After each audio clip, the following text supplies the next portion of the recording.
Hello, everyone. We'll go ahead and kick it off. Welcome to another SynMax webinar. I'm Sophia LaChapelle, our lead customer success manager, and I'm joined by David Bellman, our Vulcan product lead. Today, we'll be covering the Vulcan Summer Power Outlook. Sorry. This analysis will highlight how our plant level satellite imagery helps give you the ground truth on power project builds. We will discuss what we're observing for the builds being completed for the summer, as well as general volatility risk and market dynamics. As always, we have a Q&A section open where you can ask questions to us during the presentation that we'll reach at the end, or you can always contact us at support@synmax.com. And with that, I'll hand it off to David to get us started with the presentation. Yes. So we're here to see what all the information that Vulcan's gathering and how you can use it, how you can process it to understand what's going on into the markets. So that's what I'm going to be kind of going over with you guys to show you, what I'm seeing in the marketplace and from the information that I'm getting from the Vulcan platform. Let's see here. So I think it's very important to understand the framework of Vulcan. It's actually a very simple, intuitive product platform if you really think about it. So I came up with this little title here. Every project tells a story. Vulcan reads it first. So what do I mean by that is that, you know, we're going to look at all these projects on a weekly basis, right? So we actually take a real image scan of projects and we understand it. So projects really have four endings, four potential endings. One, it can get canceled. Two, delayed. It could be on time. And some cases, it actually can be accelerated. And each of these moments have indications of its potential. So, for example, if there's no land clearing and online date is coming soon, likely that project could get actually canceled. If there's some minimum activity but the construction, the land clearing is slow, then you're looking at a potential delay. If the project looks like any typical average project, then it looks like it's on time. And then, of course, you can see on the more positive end a bunch of land clearing and first structure and really an acceleration to getting online much faster than normal. And so that's what we're trying to tell you from the Vulcan. And how it really works is very simple. As I said, we take weekly satellite images. We analyze against a baseline and look for basically any change. We definitely flag for land clearing and first vertical structure. Those are our two most predictive construction signals. And then using our history, we go back in history. We always go back and analyze what happened last year. Right now, we finished analyzing, I think, over 40 solar projects. For the data center, I think we're analyzing around 160 projects and basically computing a statistical probability range of constructions from land clearing to completion. So we use that to then calculate when we see a land clearing of a current project, we can give it a good estimation of when it can come online, what it's the fastest it can come online, what's the average can come online, and a tail end distribution. Ultimately, we're going to deliver you this ground truth, and you can get this data from multiple ways. You can access it via the UI, the API, Excel, or Snowflake. And then of interest, this is all about projects. But I knew that since we have this capability, we can also monitor existing infrastructure. Now, obviously, looking at an existing infrastructure day in, day out looks exactly the same most of the time. And so really, we're only going to use the Vulcan IW, which is called Infrastructure Watch, on rare occasions. And we hope it to be rare. Because if we are doing Infrastructure Watch continually, that means the world is in chaos, meaning there's either huge weather events or human events causing potential destruction of the energy infrastructure.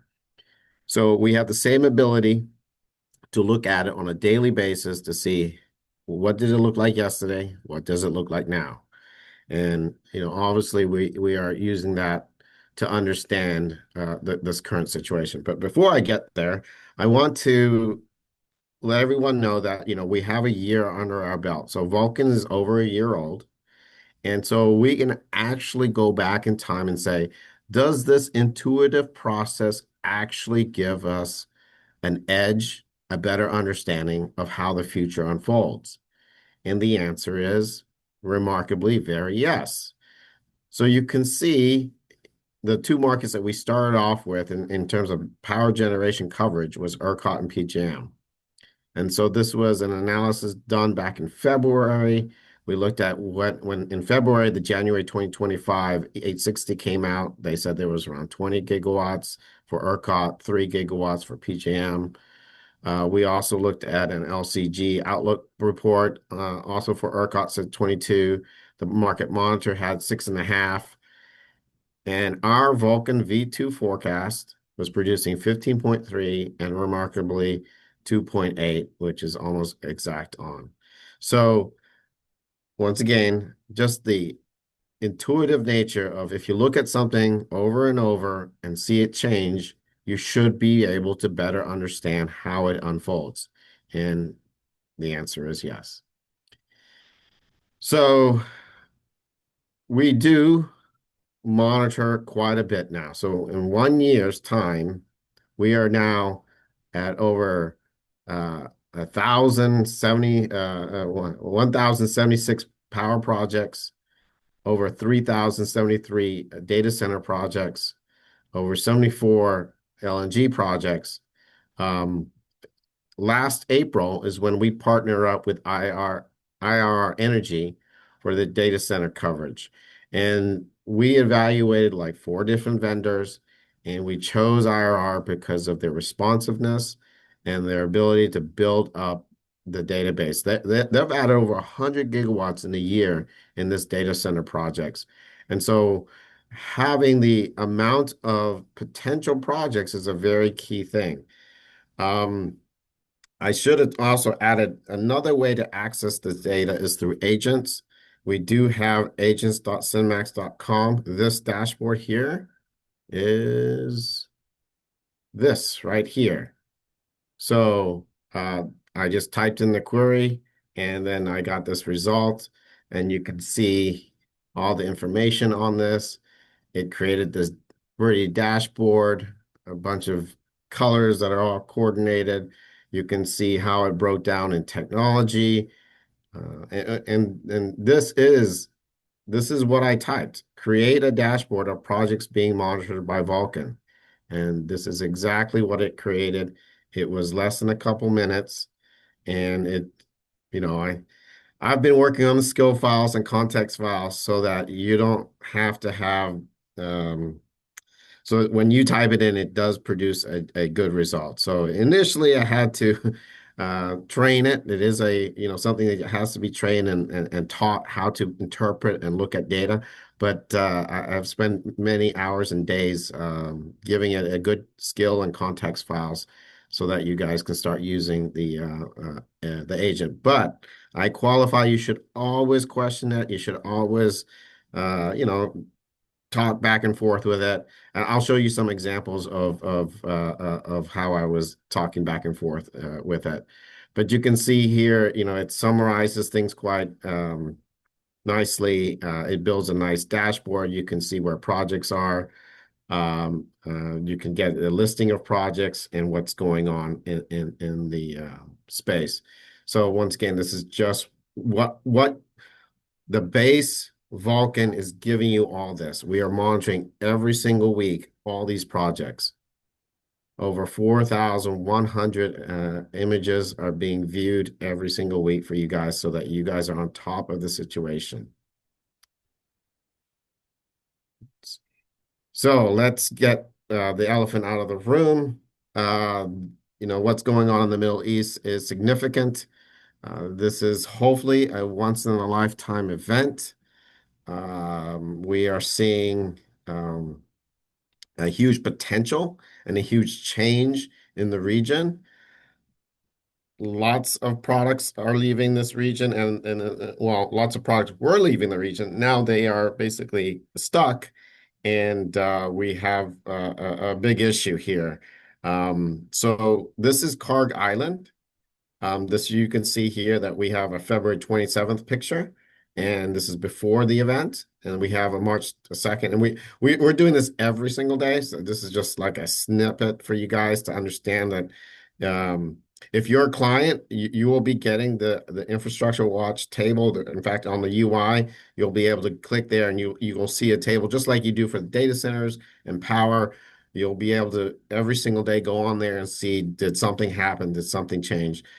Good news so far for everyone here on the phone. Um, we are monitoring 12 sites, and all those 12 sites in the region are do not look like they have significant damage, meaning that like it's not scorched earth. We cannot visually on a 3 meter resolution say that there's a a huge amount of damage. So that's a good news for you guys here. If we jump into our base product, which is once again the generation and data center, which is what we're going to talk about today, we're looking at trying to understand what is going to happen this summer. So basically, I'm looking at from July 1st of last year to June of this year, what has changed or what will be changing. So right now we see around 44 gigawatts that are expected to come online by the end of June 2026. Remarkably, almost half of that is all in Texas. So that's something to consider as we think about the demand coming onto the market where the supply is. And now remember, 70% of the supply is over 50% or near 50% is solar, and another 25% is battery. So you've got this like 75% setup of solar batteries. So I went into the agent and I asked it to build me another dashboard to explain what is happening in the generation.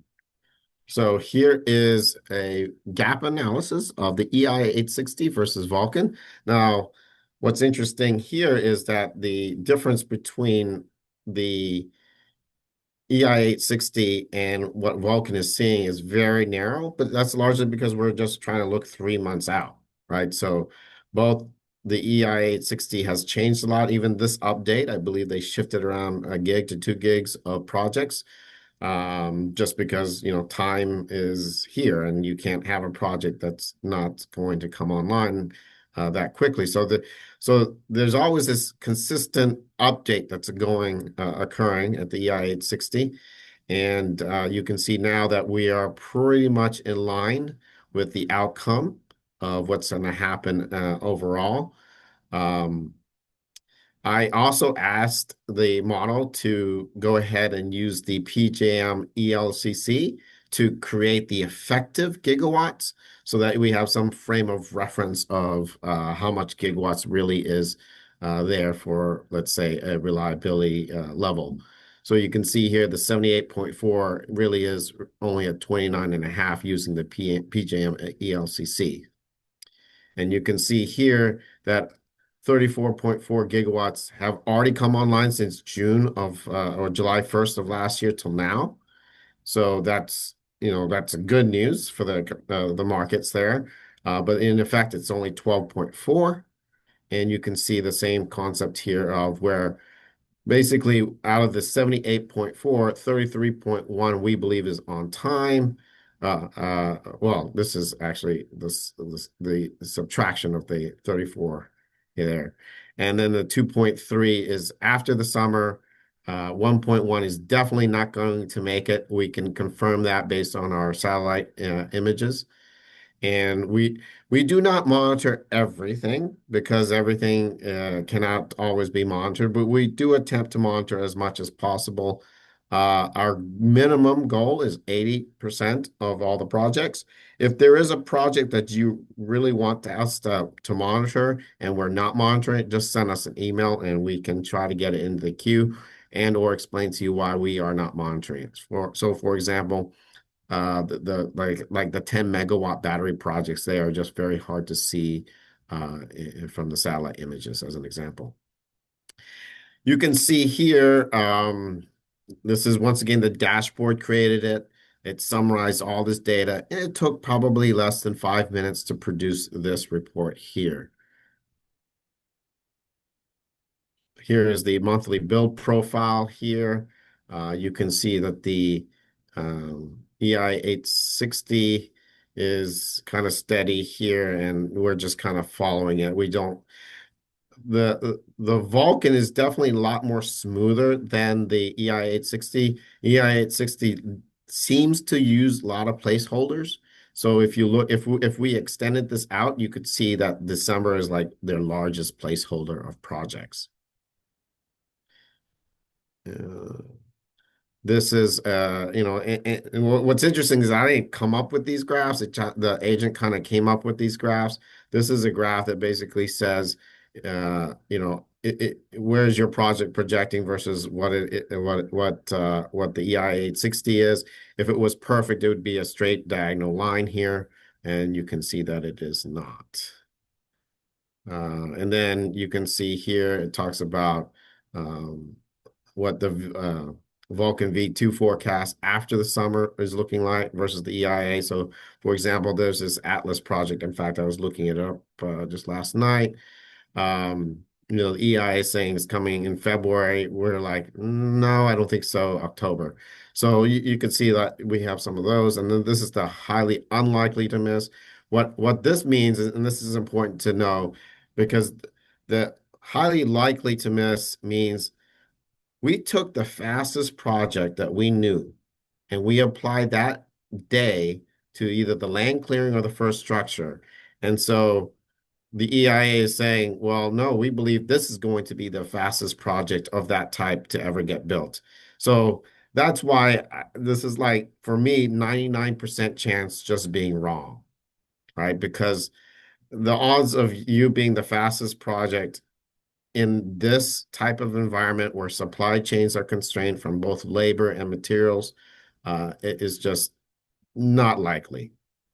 So that's, this highly likely to miss is basically you take our earliest online date, which is supplied in the database, and you say, okay, if you are earlier than our earliest online date, then you're likely going to be wrong.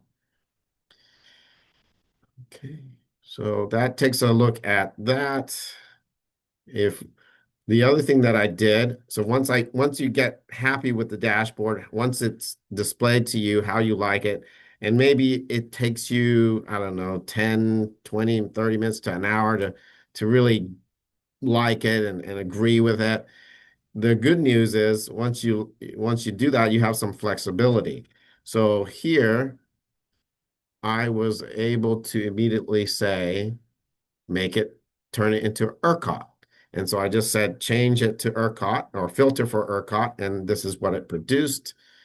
Same type of concept here. You have both the EI 860, you have a ELLC calculation, you have what we believe is already online, what we believe can be on time, what we believe is likely after the summer, and what is highly unlikely.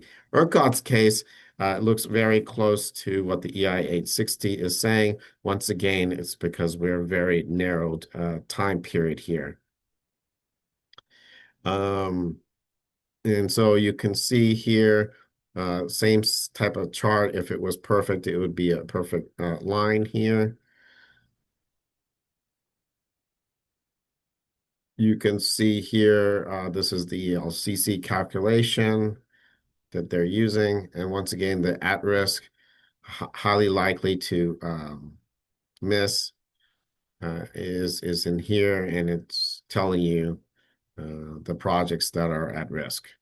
So this is very detailed to the unit level. You can download all this information. So if you're running a power dispatch model, you can just do a VLOOKUP and basically rerun a scenario with with another online date.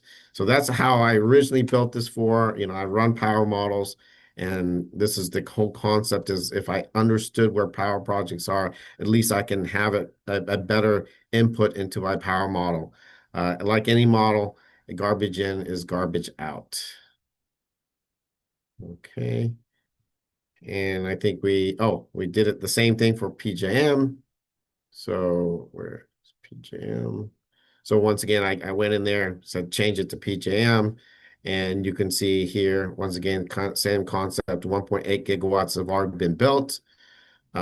Two-ish is going to be on time, and this market looks to be a lot uh, um, very similar to the EI60, much different than it was last year. Now, remember that analysis was the complete year. When I originally talked about it, this is just for the summer. And like I said, the big deviation in the EI860, if you look at it, is December because they really use that as a placeholder from my perspective. And so you can see here we're very aligned right now with the EI860 for at least the next 3 months, which makes sense, right? We they should know it. We should know it. You know, the information gets better and better as you get closer to the time period.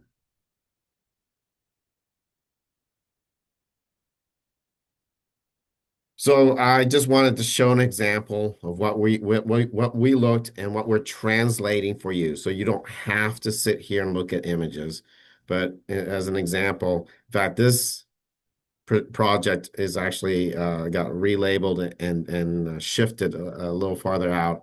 But you can see here at one point they were planning on it to come on in May, and we basically said that is just not going to happen. They land cleared in 8/17/2025, and that speed to build is just not that fast for this size of a project.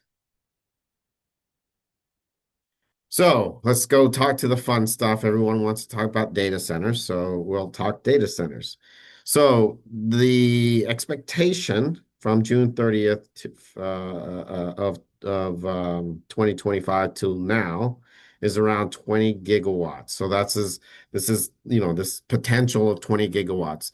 We have some pundits here. I just ran a Claude and basically they're ranging from 10 to 20 gigawatts too. So depending on who's your favorite researcher here, this is the numbers that they're seeing. So I did the same thing. I went into the agent and I said, "Hey, build me a dashboard." And this is what we're seeing in the dashboard. So as I said, 20 gigawatts is expected from June of or July 1st, 2025 to June 23rd, 2026. 7 gigawatts is already online from that time period. Uh, we believe around four-ish will be in that medium to five, will make it. The after the median date is we're looking at 5 gigawatts. And so this is a lot more less connected to our base reference as the EI 860 was. But once again, trust me, the base reference is also being updated, our partners.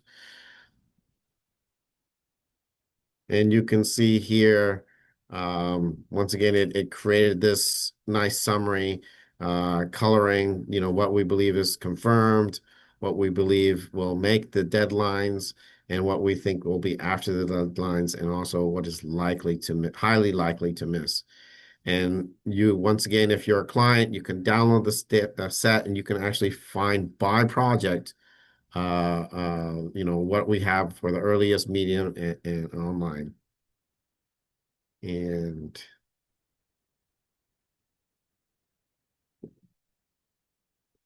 and then I think I did ask it to build ERCOT.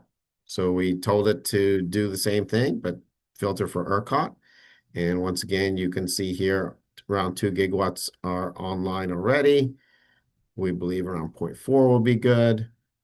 This is the probability of this starts dropping off.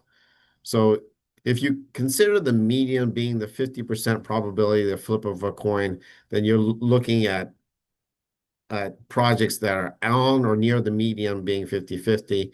And then you get to another distribution at the other end, which basically is a 0% chance. So these projects are not going to be happening. And you can go in there and see for yourself why. And we also describe when we saw and what we saw on the satellite imaging. I did the same thing with the PJM. I just said filter for PJM, and it does it. And you can see here, its expectation is 7 gigawatts, 2.5 are already online. You have 1.88 gigawatts likely to go ahead and meet the median online date, 1.7 on the other end of the spectrum, and 0.67 just not going to make it. And once again, same thing. You can go and look at detail by detail, project by project, and see an analysis on that. I also wanted to show you a description of one. So this is lots of people's favorites to look at, which is the Stargate facilities. You can see here on 9/3/2025, it was land cleared. Unit 2 and 3 land cleared.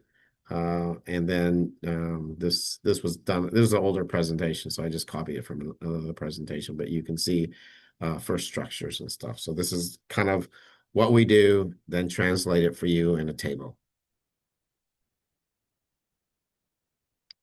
Yeah, and then this is Conesville. You can see here a former coal plant area, and you can see the update and the latest pictures. So when you net it all out, what's interesting is that both are roughly going to see this 4 gigawatts of new demand. But as I noted, 50% of the new generation is in ERCOT. So all this new generation in the PJM area is really not helping it as much as it is in ERCOT.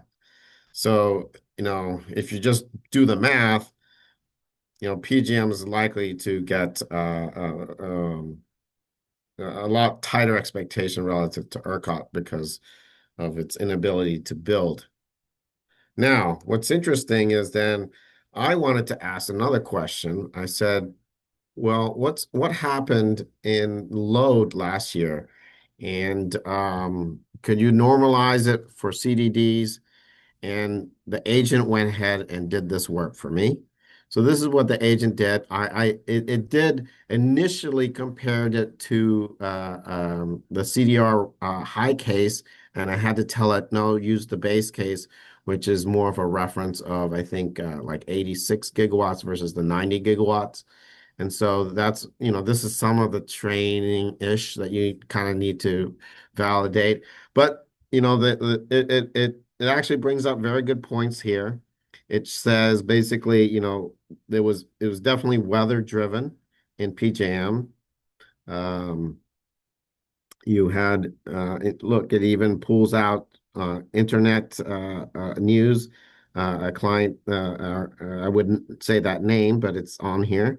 And you can see that um, talked about prices, emergency dispatch, and then it basically said, hey, in ERCOT, it was mild, and so it was not necessarily indicative. And the other thing I think it points out later on is a lot of the data centers that were built were actually miners who have more price flexibility. So it has this wisdom or the ability to find all this data to actually conclude some reality of the situation.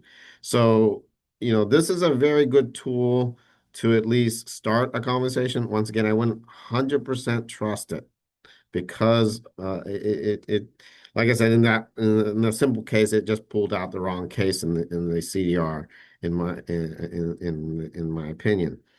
And so I had to tell it to pull in the right case. Um, it has good timelines. It's talking about how much data centers were added in the year for that summer from summer. So you got, once again, they're averaging around 2-ish gigawatts. You can see that. And so if you remember what we were showing you that we're going to see 4 gigawatts here, they're basically doubling what we're adding historically, right? So for 2026, we're going to double what we historically have added. And you can see here it talks about the forecast and the compositions. I mean, it's interesting enough to at least stimulate questions, and then you can go back and iterate upon it some more. Um,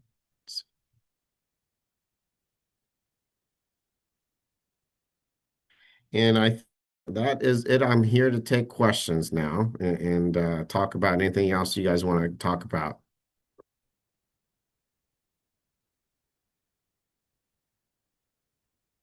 Awesome. So we got a couple of questions in. Do you integrate ISO queues? And also, do you capture duration for battery projects?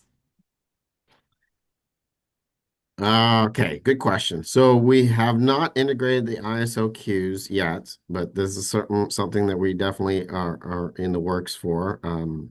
ERCOT is a client of ours, and we have been working with them on mapping, and that's something that we are definitely considering in our pipeline. The next question was duration. We have only the duration information from the EI 860, but they typically don't produce that duration information until after the battery is online. Okay. One of the questions here is the webinar recorded? The answer is yes, it is being recorded. Um, are your agents for data centers build going through county/city hearings as well? Is agents looking at the county and Oh, city hearings about data centers? that's a good question. I mean, probably only if there was a press release or something like that. I Mhm. think, well, we did attempt to look at it for the permit filings, but like I said, we have IRR as our partner, and they pretty much do a lot of the legwork for us. I know when I come across a data center that is not in the database, I send them an email, and usually within 48 hours, it shows up into the data set. So. And in general, agents is able to access the Vulcan data as well as kind of external and public sources. So if there were press releases and you asked a question about it, it would be able to scrape through and kind of pull in those Yeah, news stories. yeah, I think what's fabulous about our agent, and I'll just brag on Eric, is that it actually has 12 tools for scraping that Eric built. So that is basically you get that within the agent, and I guess I can probably just do a couple of agent things just while I'm answering questions. Maybe somebody wanted MISO. I can change this to MISO.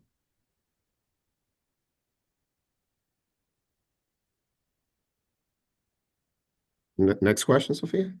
Next question, are summer construction timelines running ahead or behind what satellite imagery showed at the same point last year?